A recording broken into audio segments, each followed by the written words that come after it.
Savior, we are going to stand and just go before the Lord in prayer. If you have a prayer request, you're going to wave your hand. I'll wave both mine. Amen. And because I have some requests and petitions, but I know God is working on it. So just stay encouraged in the Lord and trust Him with your concerns, because He says to cast your care upon Him because He cares for us. Amen. So let us bow. Dear gracious Heavenly Father, Lord, we come before you. Just thanking you and praising you for waking us up this morning with new mercies, Lord. We thank you for your loving kindness, your patience and long suffering with us, Lord God. We thank you for another opportunity to be in our house, Lord God, to praise your great name. We know that you are worthy of all glory, honor, and praise. So we pray this morning that our praise and worship will be pleasing and acceptable in your sight, Lord God. Father, you saw the hands that were waved before you, Lord God. We ask you to meet the needs of your people according to your will, Lord God. We lift our unsaved loved ones up to you, asking you to prick hearts, souls, and minds, Lord God, that they would come in, confessing and repenting before it is too late. But for those needing to be baptized in your name, we pray that they will be baptized in your name and filled with your precious Holy Ghost. Lord, we ask a double portion of your anointing over our pastor, Lord God. Speak through him on this morning. Prepare our hearts and minds to receive your word. Strengthen us, Lord God. Not that we would just be hearers, but that we would be doers and obedient to your word, Lord. Strengthen us like only you can, Lord. All these and many other blessings we ask in Jesus' name. Amen. We have come into this house, gathered in His name to worship Him. We have come into this house, gathered in His name to worship Him. We have come into this house, gathered in His name to worship Christ our Lord. Worship Him, Christ our Lord. Just forget about yourself and concentrate on Him and worship Him. So forget about yourself and concentrate on Him and worship Him. So forget about yourself, concentrate on Him and worship Christ our Lord.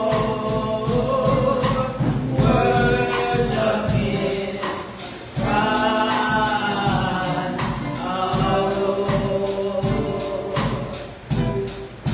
Let us lift up holy hands and magnify His name and worship Him.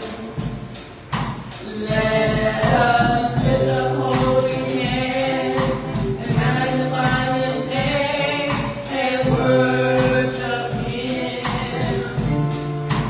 Let us lift up holy hands and magnify His name and worship Christ our Lord. Worship Him, Christ our Lord.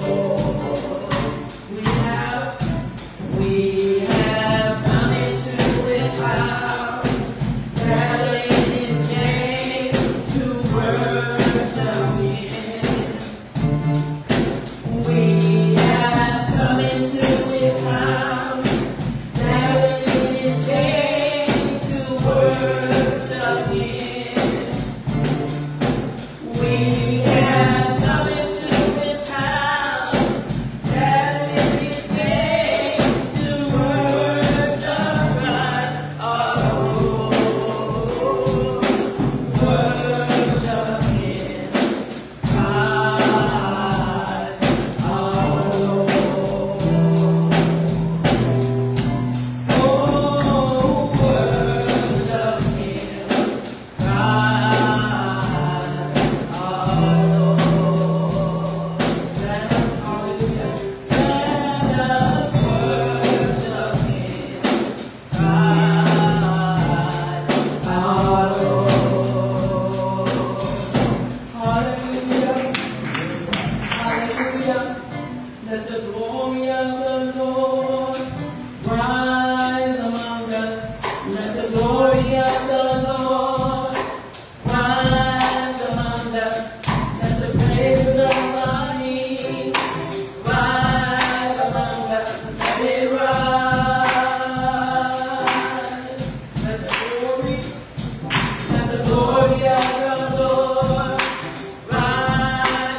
I don't know what it was, but Jesus.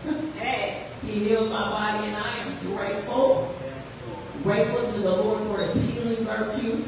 I am grateful for his keeping power, and I am thankful for all that he has done for me. This last song simply says, Jesus, I'll never forget. Never forget. He's done so much for me in the years that I've been alive. And I say alive, not just saved, but alive. He kept me so that I could accept his offer of salvation. Amen? Amen. Jesus, I'll never forget what you've done for me. Jesus, I'll never forget how you set me free.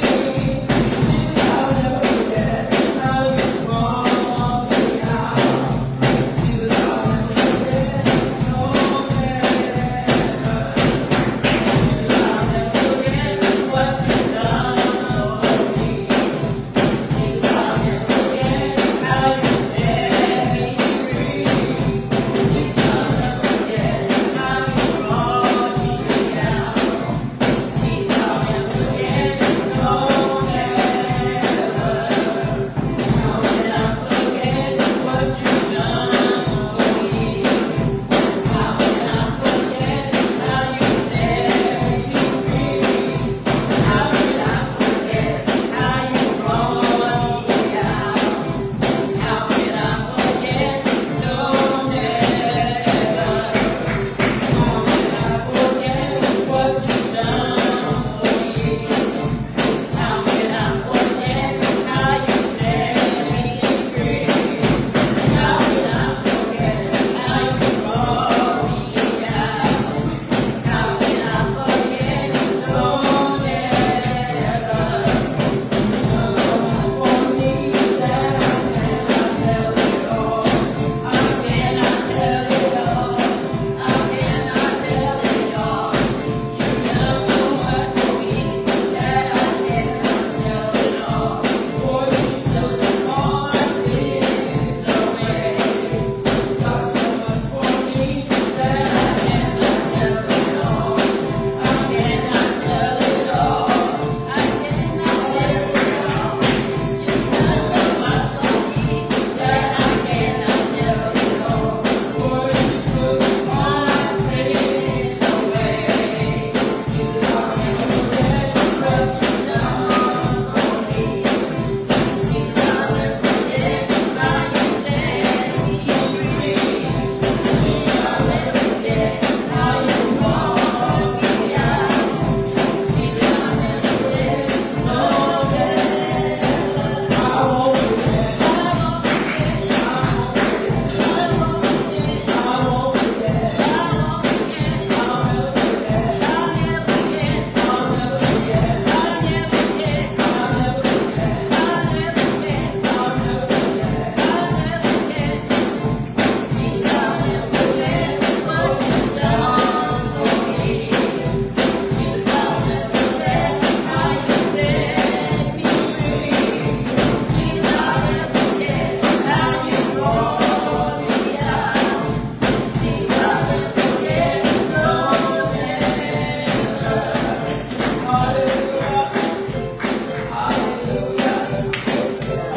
Hallelujah.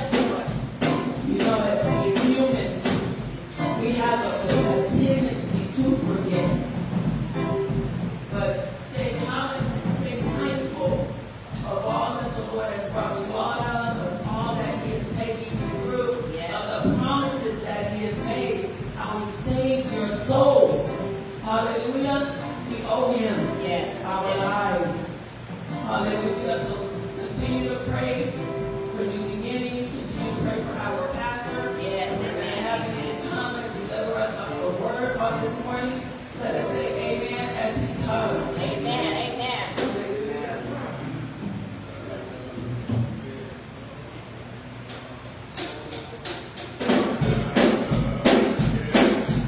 In my soul, I'll never forget, Lord, in my soul.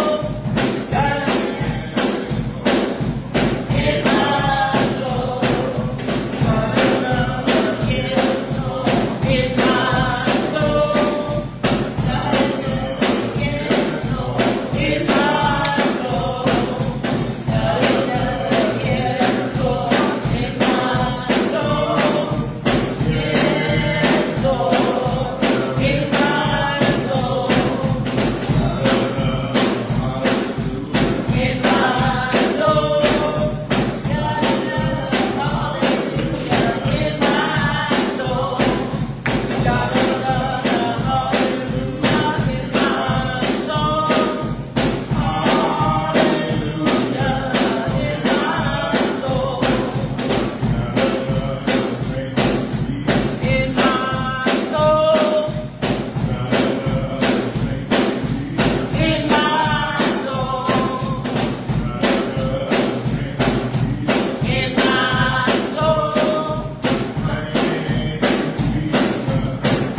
soul. I mean, you got to yes, Lord, in my soul.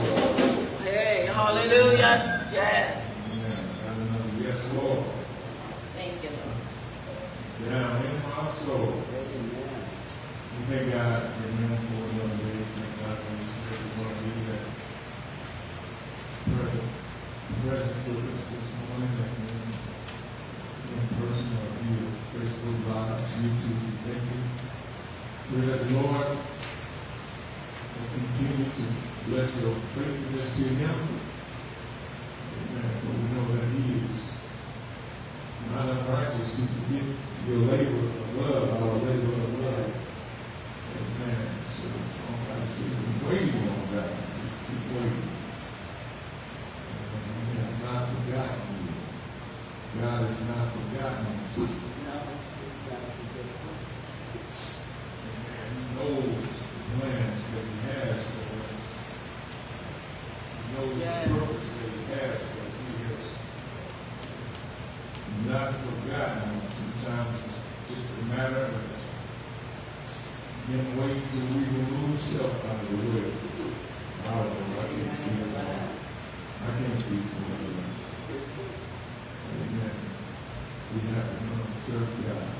So when it comes, Yes. to minister, amen, He says, wait on the minister. All right. You understand what ministry is? The servant. So when it comes to your servant, wait. We want to make sure we are serving in purpose. Make sure we're ministering in purpose and not just on our own invention. Come on. So we got to learn to wait. He said, in all thy ways, He said, Knowledge Him. knowledge Him and He shall Direct thy path. All right, we know it. We have to learn to wait on direction. Yes, sir. We have to learn to wait on the amen. We don't know.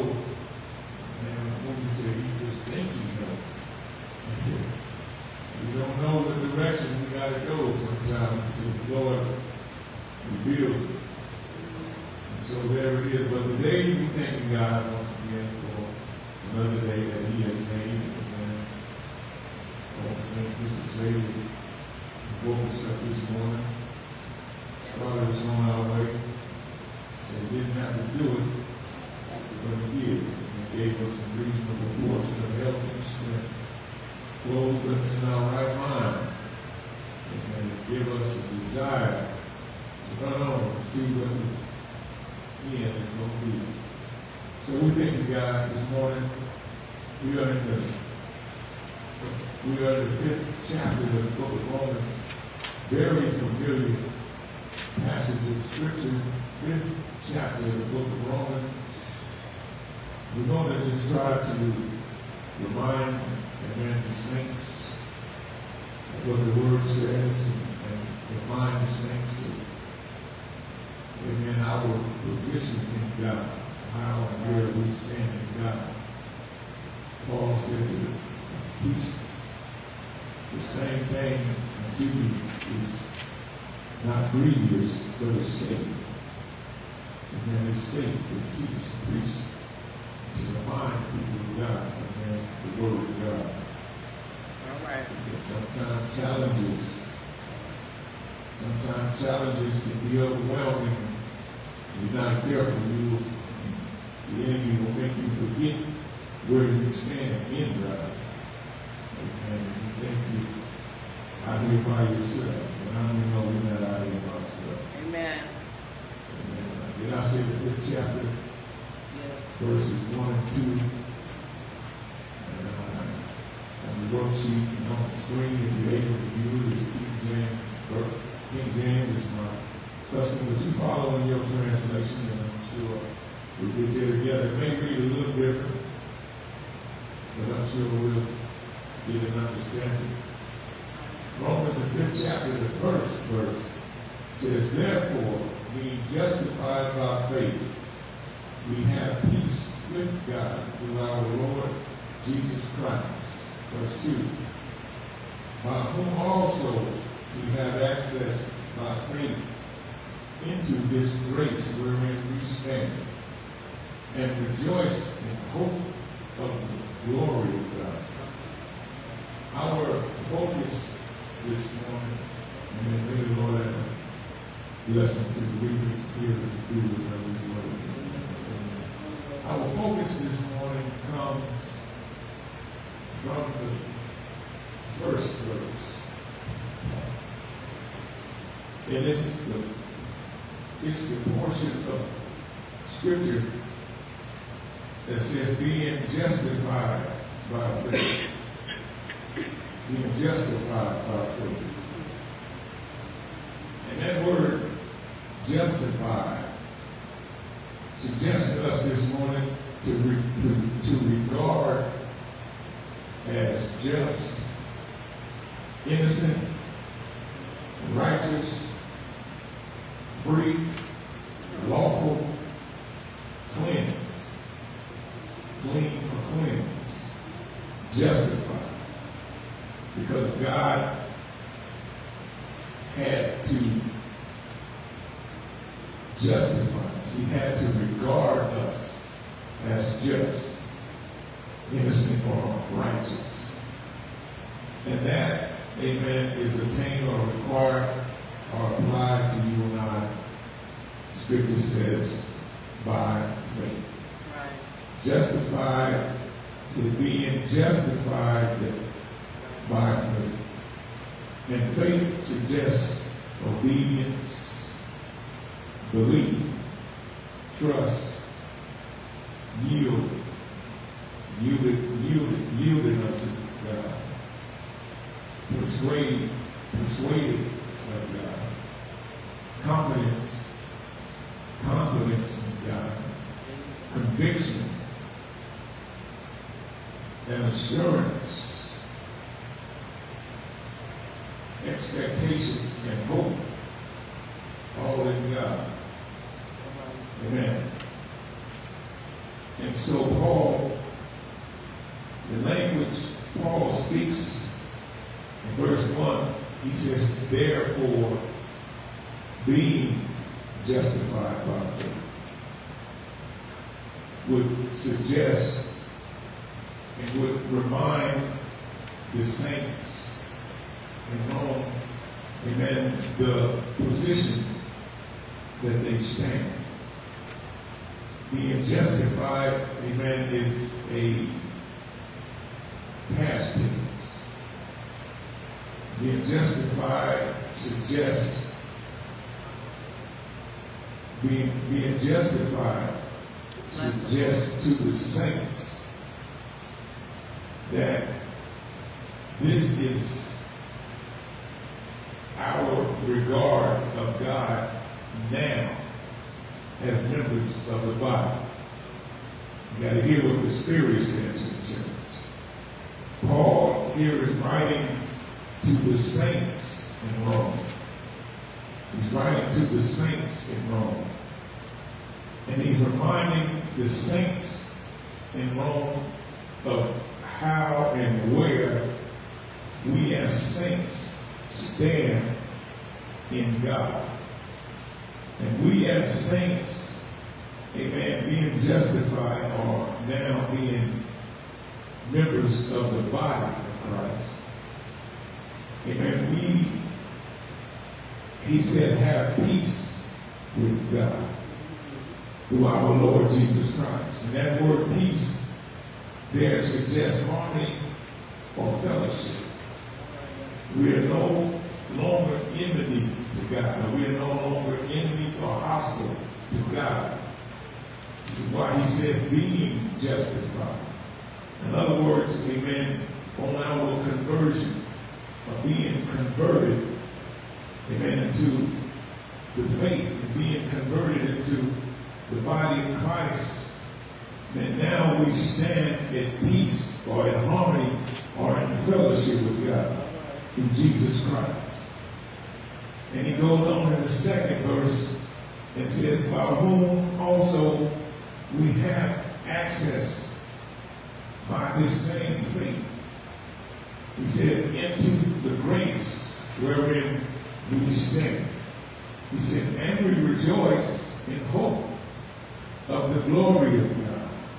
This is Paul in the 5th chapter talking to the saints in Rome. You got to hear what the Spirit is saying to the church. We have not attained this position in God by human invention. Right.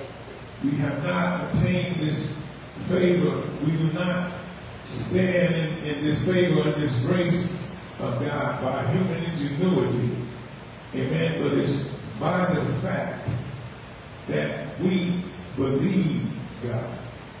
And we not only did we believe God, but we believe God and his words. Because, like I said on the onset, Paul is writing this to the saints. And in order to be a saint, you have had to be born again. And so, in your born again experience, or in your born again conversion, amen, you were regarded righteous. You were justified, in other words. The Bible said how, amen, how did you, amen, receive the Holy Ghost, or how did you receive the victory? Was it by the working of the law, or was it by the hearing of faith? You got to understand where and how you and I were regarded as just in God. We were regarded as just in God by the hearing of faith, by the hearing of the Word of God. The Bible declared that Abraham believed God, and it was accounted unto him for righteousness. So there you go with those two words again in the same sentence. Belief or faith and righteousness or justified. When one is justified, the Bible said he is regarded as just, or he is regarded as righteous in the eyes or the declaring of God. And we understand from our last lesson that God declared, amen, his righteousness. In other words, God demonstrated, or he certified, or he affirmed his righteousness. And when, amen, he regarded you and I as just, and when he regarded you and I as righteous, then, amen, he declared, or he certified, or he affirmed it, amen, by his justification. And it was done, amen, by our belief in his word. It was done by our obedience in his word. And in that, we shifted from death to life. Amen. Jesus said, I have come that you might have life, and that more abundantly. And so you got to understand, in order to have that abundant life, and in order to have life more abundantly, you've got to understand being regarded, amen, or being just or being righteous. It comes in not only our belief to the word, but in our obedience to the word. Because the Bible said, how can they call on whom they haven't believed? And how can they believe on whom they haven't heard? And how can they hear without a preacher? Amen. And how can he preach except he be sent? You got to understand that faith comes by hearing, and hearing by the word of God. What is he talking about, preacher? I'm talking about not only belief, but I'm talking about obedience. Obedience, he said, being justified or being regarded just or being regarded righteous. He said, by faith, by belief in the word, or by obedience in the word. And God is able, amen, to regard us as righteous or justified through Jesus Christ. Because it's in Jesus Christ where we must place our faith. It is in, amen, the work of God through Jesus Christ where we are regarded as just, or where we are regarded as righteous. Amen. Because we trust, or we yield, or we are persuaded, or we have confidence, or our conviction will not allow us to move from our belief and trust in what Jesus has done. The Bible declared, amen, that neither is there salvation in any other. He says, for there is no other name under heaven given among men whereby We must be saved. He said, amen, that at the name of Jesus, he said, every knee shall bow and every tongue shall confess that Jesus in Christ is, amen, Lord, to the glory of God the Father. You got to understand now how, amen, God has regarded you and I, amen, justified. He has regarded you and I justified because of our expectation or our hope in Jesus Christ. Because we believe that Jesus paid it all when he died on the cross. The Bible said he first yelled out, "It is finished." And after he yelled out, "It is finished," the Bible said then he gave up the ghost. And he gave up the spirit. The spirit is life. Amen. And when he gave up the spirit, then the body died. And not only did the body die, but the body died to sin. The body died to the law of sin. Because the Bible declared that Jesus, he is the end of righteousness unto the law. Faith in Jesus is the end of righteousness unto the law. So when he died on the cross, he died to the righteousness of the law. In other words, he fulfilled all the law. The Bible said not only the law, but also the prophets. He said not only the prophets, but also the Psalms. He said he fulfilled all of that. When he said it was finished, he meant just that it was finished. And then he gave up the life. He gave up the ghost. He gave up the spirit. And the Bible said when they got to Jesus in between two thieves, they said he was already dead. So they didn't have to break his legs. Because which was fulfilled of the scriptures that not a bone of his was broken. You've got to understand who is the fulfillment of the scriptures. You've got to understand that how else can you and I be regarded as just except we trust and believe and obey the word of Jesus, the word of God.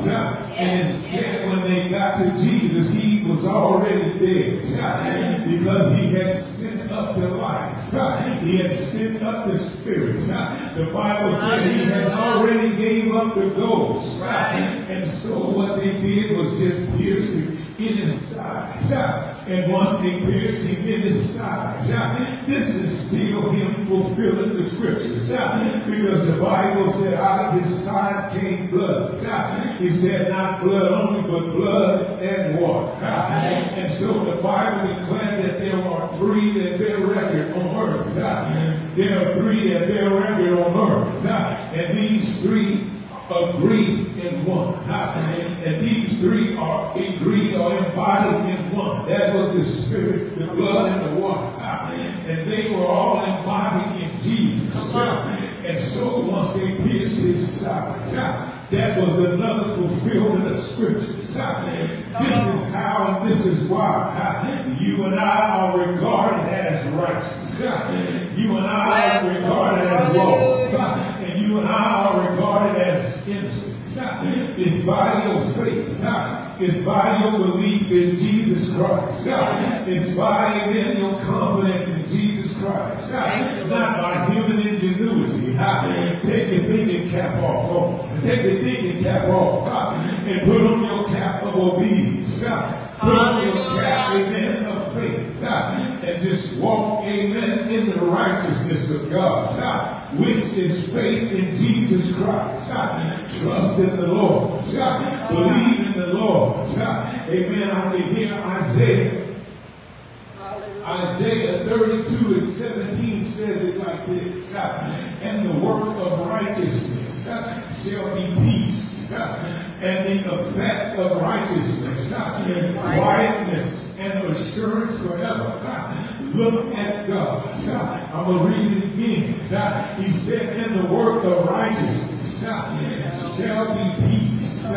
The work of righteousness. The work that God regarded as just. The work that God regarded as justified. He said that shall be peace.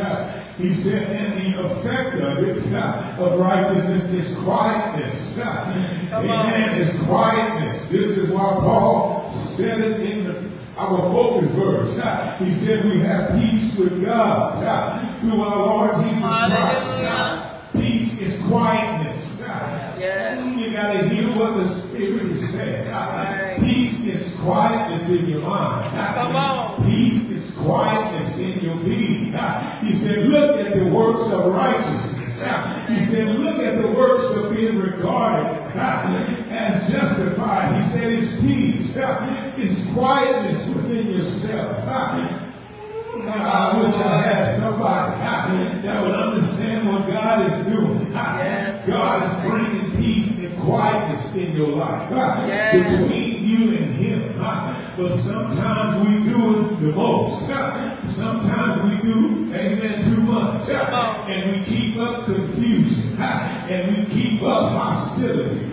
When all the Lord is trying to do with us is just keep quietness between us and Him. He's trying to keep you in a place of peace. He's trying to keep you in a place, amen, of protection. He's trying to keep you in a place where He has covered you. He's trying to keep you in a place where His glory is upon you. The glory of God is over your life. The glory of God is upon your life. And the effect of that, He said, is quietness. And it's this assurance. And He said it's forever. He didn't say it was for 2 weeks. He didn't say it was just for this trial. He said, I have assured you forever. Hallelujah. You got to hear what the Spirit is saying. The Bible says, being justified by faith. Woo, that's shouting words. Those are shouting words. Ladies and gentlemen, brothers and sisters, when you understand how you are justified, when you understand how God regards you, He regards you. He regards you by your belief. He regards you by your obedience.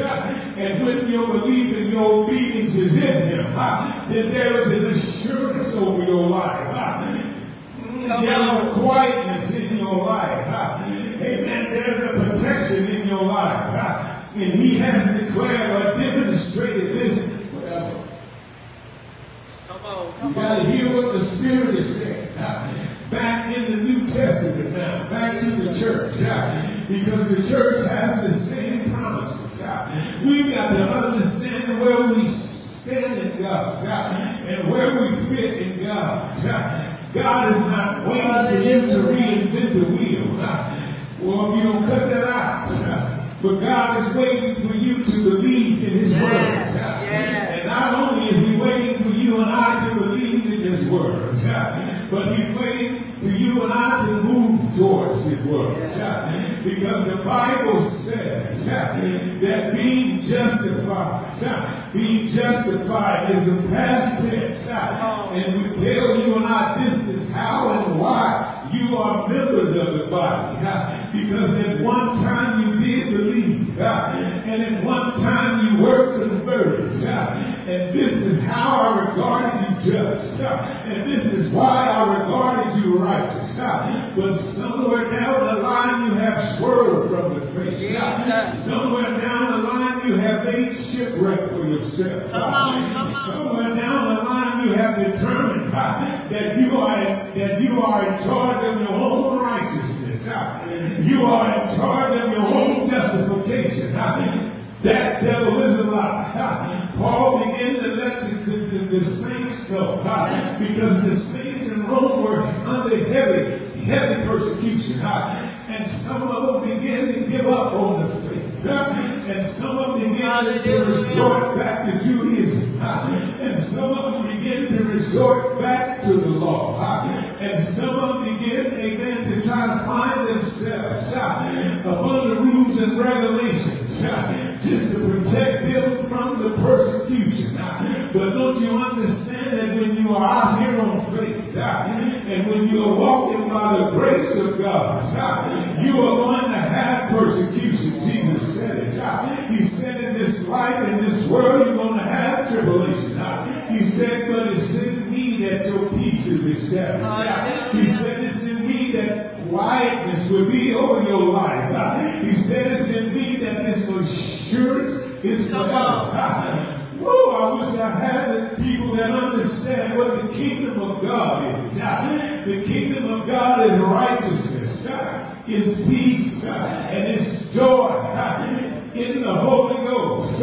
When he's saying, preacher, I'm saying it's all right to be excited. It's all right to have joy. It's all right to have peace. Because that's the kingdom of God. That's what you were baptized in. That's what assures you. That's the presence that's over your life. That's the favor that's walking with you. That's the God that's beside you. I wish I had a church that understand what God is doing. He is regarding you as favored. He has regarded you as blessed. He has regarded you as eternal.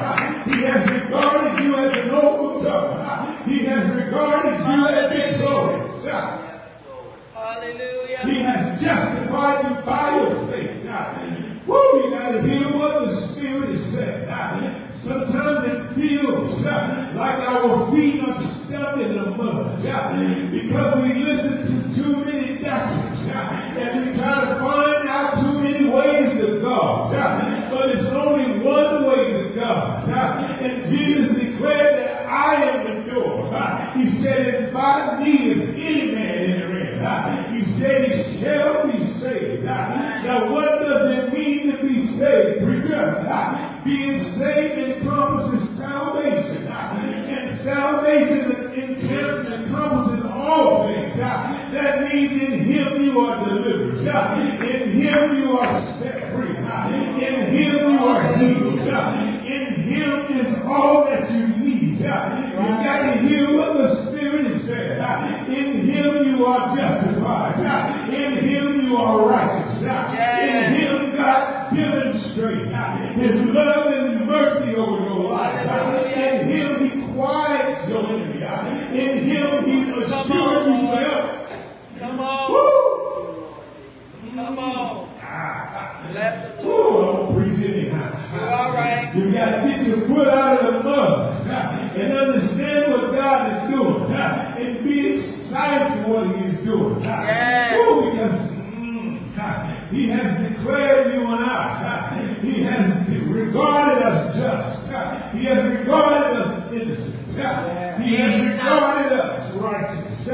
And he did that by your faith in Jesus. Woo! Romans. Paul is still talking to the Romans in the 3rd chapter.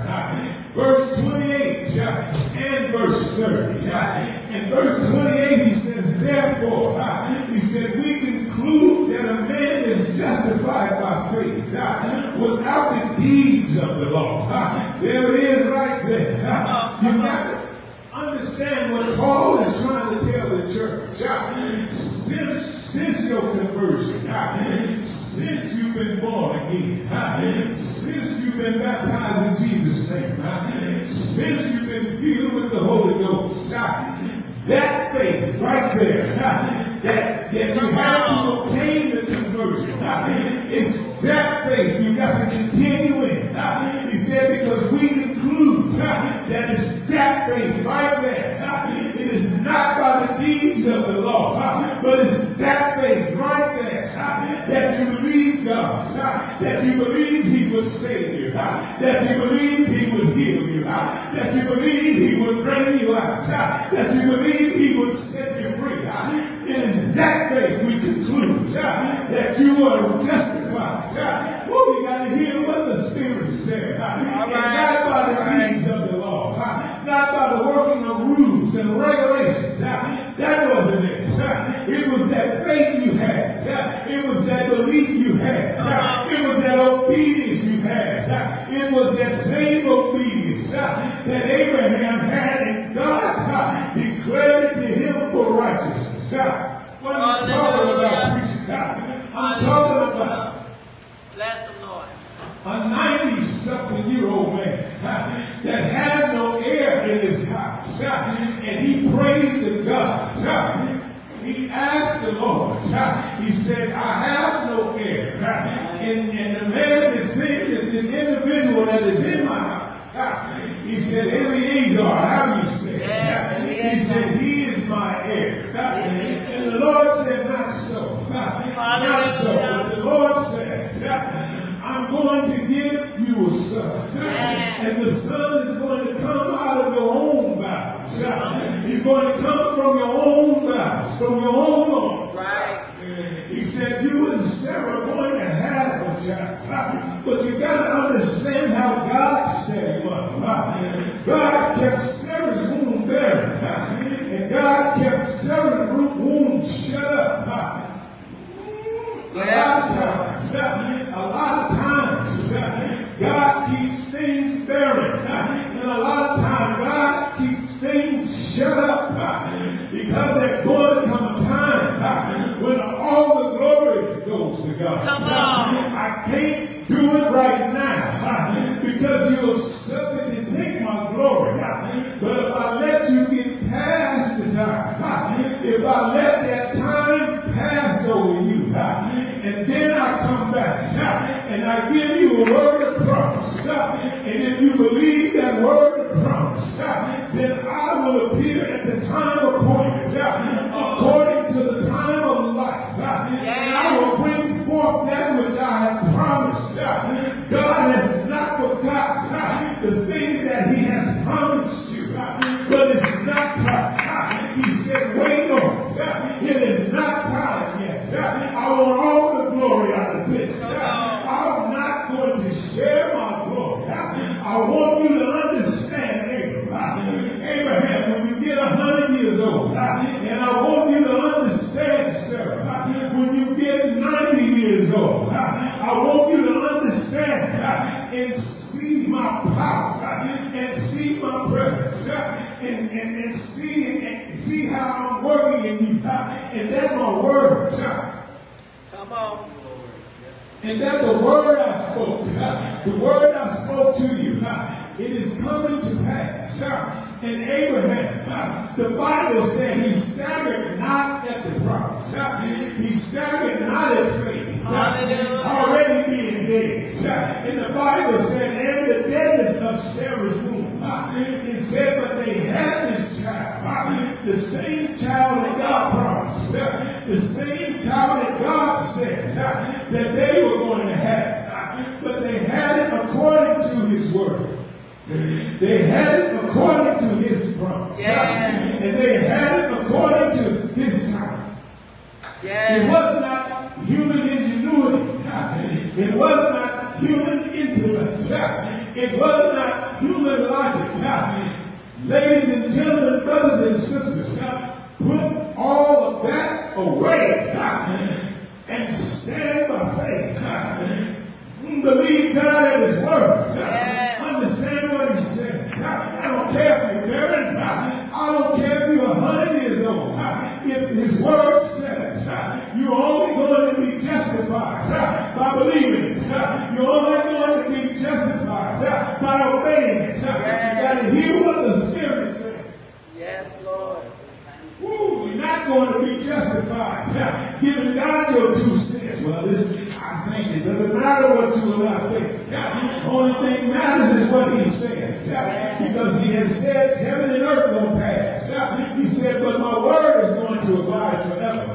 So in other words, whatever he said in his word will be there when you and I can finish thinking what we think.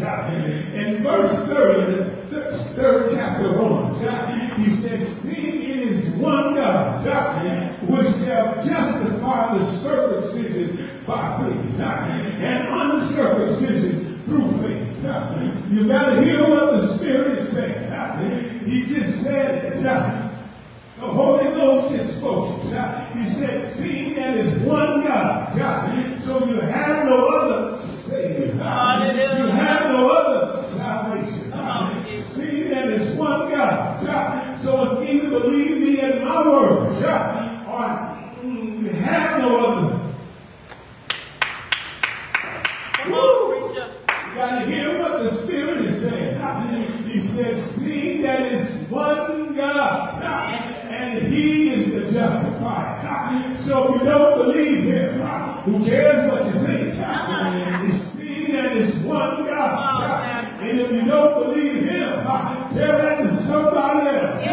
You don't tell it to me, because I believe the one God. I don't believe no three gods. I believe the one God who is the justifier and who will justify the circumcision. He said, by faith. What do you mean, preacher? He's going to judge the children of Israel. He's going to judge the Jews by faith. And what does by faith mean? By faith means belief in action.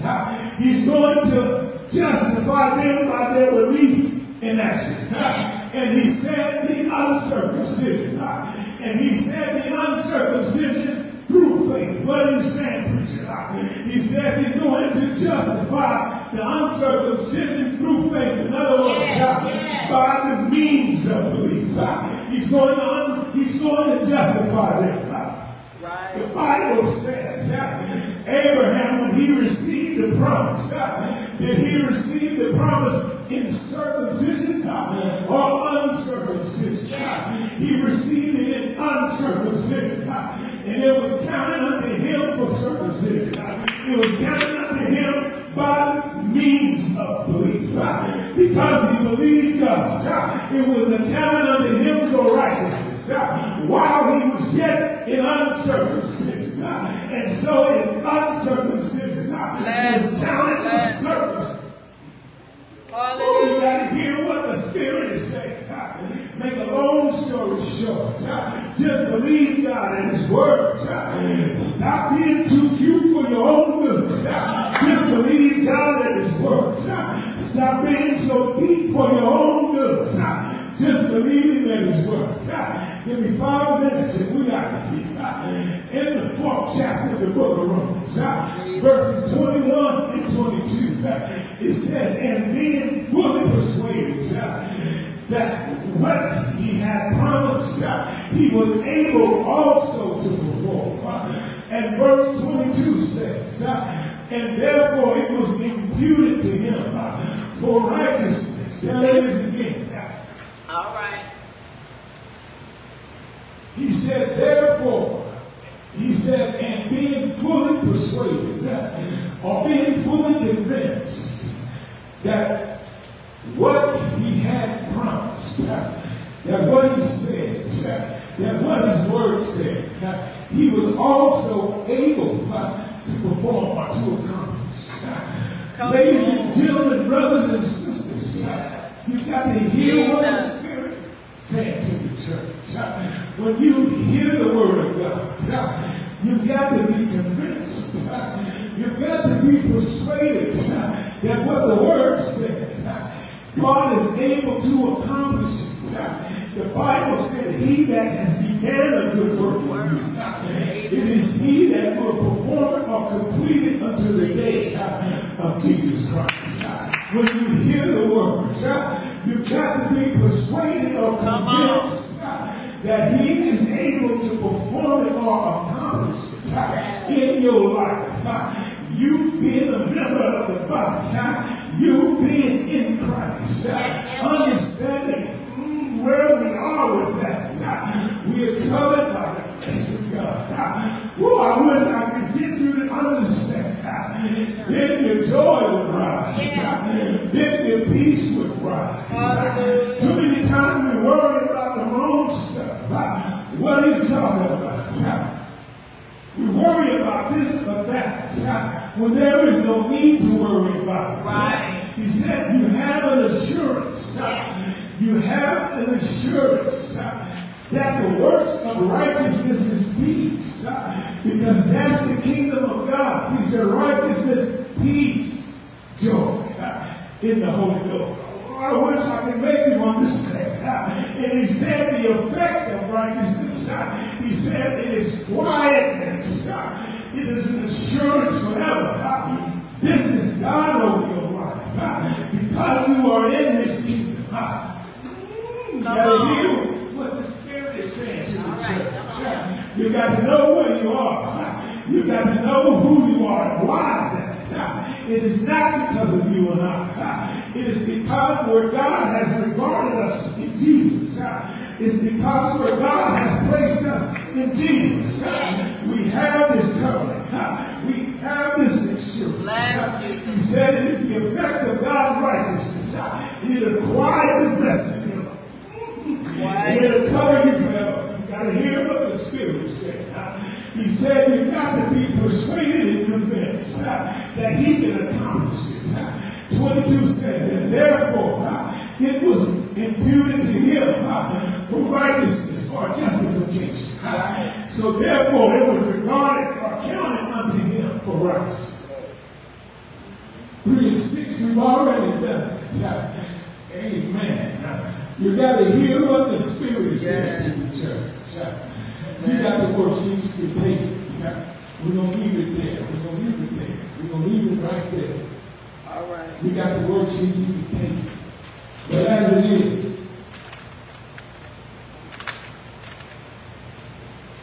the significance of the body of Christ is to understand how and where and why we stand, where we stand. Let me go back and read one more, because this is very crucial, very critical. Go back and read one more. Come on now, come on. Go back and read one more. Philippians 3:9. We got to read it with understanding. This is Paul telling the Philippian church. He says, and being found in him. Being found in Christ. When we are found in Christ because of how God regarded us. When we are found in him, he said, not having, Paul said, not having my own righteousness. He said, which is of the law.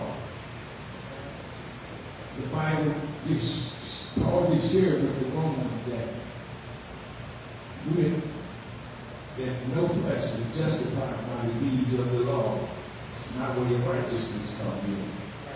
But it comes in understanding in our faith in Jesus Christ.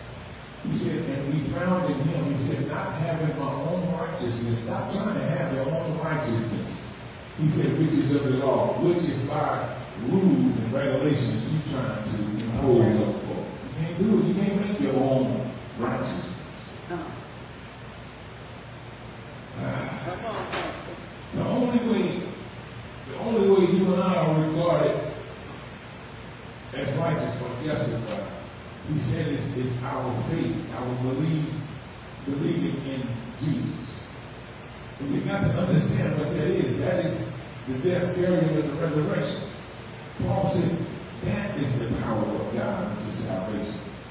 When you understand laying down your life, and when you understand, amen, having the power to raise it up, there is no other way for you to be justified. He said, if any man will come after me, let him deny himself.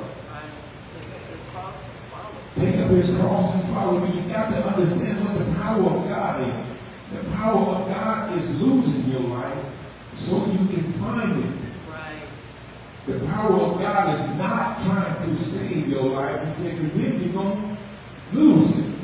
You can't be found in him trying to have your own righteousness, which is of the law, which is trying to make rules and regulations. That's not the righteousness of God.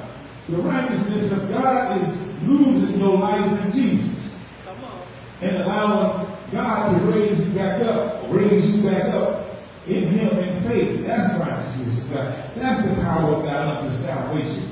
You and I can't deliver ourselves. It took Jesus. Yes. Jesus. But yet still, because we lack understanding, we condemn people. Why are you condemning somebody? Why are you condemning somebody? Because the same grace afforded to you is afforded to them. He said, judge nothing before it's time. He said, don't judge nothing till the Lord come back. Right. He said our judgment, he said his judgment is righteous. He said our judgment is not righteous. He said, because we judge based on what we see. Come on. And God's judgment is not based on what he sees. We judge based on what we see. So our judgment is not good. God's judgment is not based on what he sees. God's judgment is based on the heart and the intent of it. Right. Some people actually don't know what they're doing. Jesus.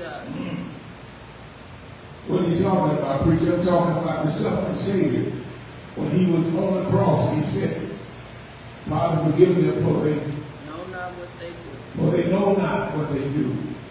The Bible said, had they known that he was the Prince of Life, guess what? They would not have crucified. If people know what they're doing, then they will not crucify. All right. Come on. But sometimes they don't know what they're doing, so that they crucify. You got to hear what the Spirit is saying. You got to understand what this thing is about. He says, so our judgment is not righteous. Stop judging according to what you see. Jesus. Our judgment is not righteous. All right. Now I'm going to get off of that. He said, but being found in him, not having my own righteousness, he said, which is of the law. He said, but that which is through the faith of Christ, the righteousness which is of God by faith. The Bible said without faith it's impossible to please God. Right. You got to understand that the righteousness of God is faith in Jesus Christ. That's it. That's all. Paul said, not the deeds of the law. You can't be found in him trying to have your own righteousness. You can't be in Christ trying to have your own righteousness. Does that make sense? No. That don't make sense. The Bible said that the servant is not above his Lord. The servant is not above his master. You and I ain't got the same level. Let me get off that. Bless you. As it is always, we encourage you to repent, be baptized in the name of Jesus Christ for the remission of your sins. If you want to be justified by faith, then you have to be born again of water and spirit. You can't just say, well, I accept Christ in my heart. Come on now, say it. You can't, that is not the plan of God's salvation. That's the plan of man's salvation. And that's going to get you nowhere.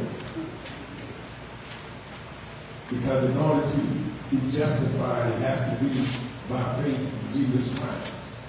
In order for God, he said it is but one God that justifies all things. And in order to be regarded as righteous or justified, we have to be born again of water and spirit, baptized in Jesus' name, and filled with the baptism of the Holy Ghost, to be considered born again. And if you believe in Jesus, if you go to the 19th chapter of the book of Acts, and Paul finding a disciple of John, and asked that disciple of John, have you received the Holy Ghost since you believed? A lot of people think that it's because they believe. That's it. No. Have you received the Holy Ghost since you believed? And the young man said, we have not even heard that there is such thing as the Holy Ghost. He said, well, how then were you baptized? He said, I was baptized unto John's baptism. He said, John rarely did baptize unto repentance, saying that you should believe on him that was to come after. That was the Christ. He said, when he heard that, and Paul put his hands on him, laid his hands on him and prayed, said he was filled with the Holy Ghost and began to speak in other tongues as the Spirit gave utterance. And he was baptized in water in the name of Jesus Christ, the name of the Lord Jesus. This is how you're born again after you have declared you believe. If you declare you a believer, then your belief should prompt you to obedience. Right. Your belief should not leave you in disobedience. You can't say that you're a believer and not obeying the word. The Bible says you cannot be a hearer of the word only. You got to be a doer.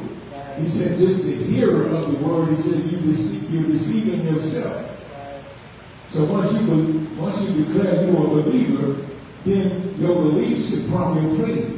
And your faith should prompt your obedience to the word.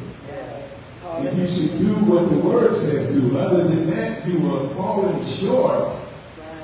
You are not as saved as you would like to believe or think you are. You are not ready for eternal life saved. Yeah, you saved because Jesus died and we didn't. That's the grace that we're saved by. Jesus sacrificed his life and we didn't have to. That's the grace we're saved. That's the grace that Paul is talking about in Ephesians, 2nd chapter, 8 and 9. Because once again, we understand that he's talking to the church, people that have already been through the conversion. He's not talking to people that have not been converted. Church is made up of members of the body of Christ. People that have already been converted. Paul is letting them know you stand at this place in God by his grace.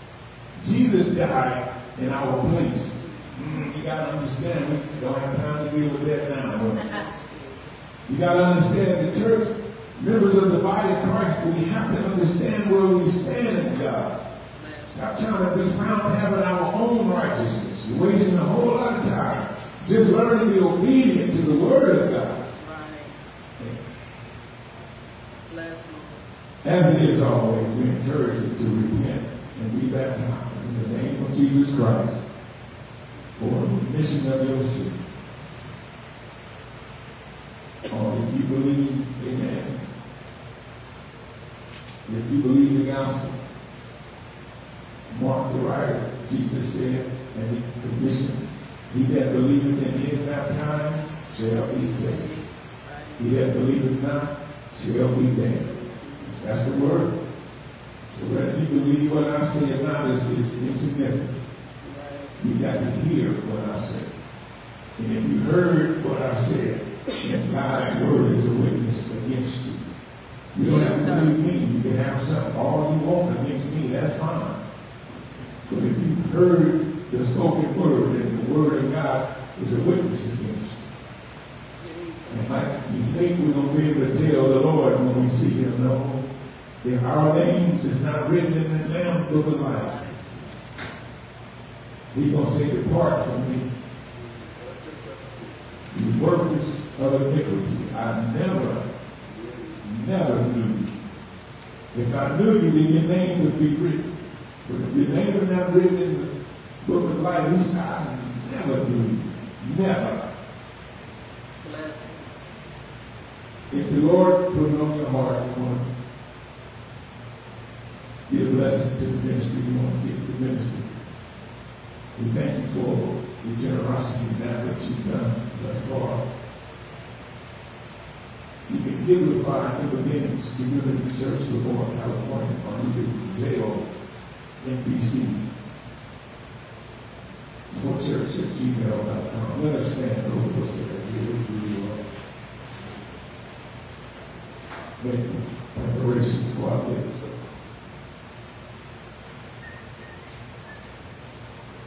Amen. Whatever you need from the Lord, we need the Holy Ghost. We need the baptism. We need the baptism of water. We need the baptism of the Spirit. We want that assurance, that presence of God over us forever. We want that quietness that he said was the effect of his righteousness. Woo, I'm excited about that. He said in the works of his righteousness was peace. Whatever you need from the Lord, put it on your mind. Dear gracious and Heavenly Father, in the precious name of Jesus, we come this morning thanking you once again for the visitation of your Spirit. We thank you for the word that we have heard that has gone forth unto us, Lord God. We thank you for your presence that we feel in this place. We ask that you would continue to be the Lord of our lives. We ask that you would continue to lead us and guide us with thy truth. We know that thy word is truth. We ask, Father, that you would just bless each and every one of us. Open up our hearts and minds. Give us an understanding of the scriptures, Lord, that we may understand, Lord, the depth, the height, and the width, and the breadth of your love, and how you so love us, that you sacrifice your only begotten Son, Lord, that we can stand in the place of quietness with you, that we can stand in harmony and fellowship with you, that we can stand in peace in your kingdom with you, Lord God. We just thank you for what you're doing. Help us to come out of ourselves. Help us to get beside ourselves, Lord, and to be fully vested in you, Lord. We thank you. We thank you for your word that you have given us. We thank you, Lord, for the word that you have sent. We thank you for the promise of eternal life. And we ask, Lord, that you would take us from this place, down from your presence, and assemble us together again at the appointed time. Lord, and we'll praise you and we'll glorify you. And it's in Jesus' name we pray. In Jesus' name. Amen. Amen. Thank God.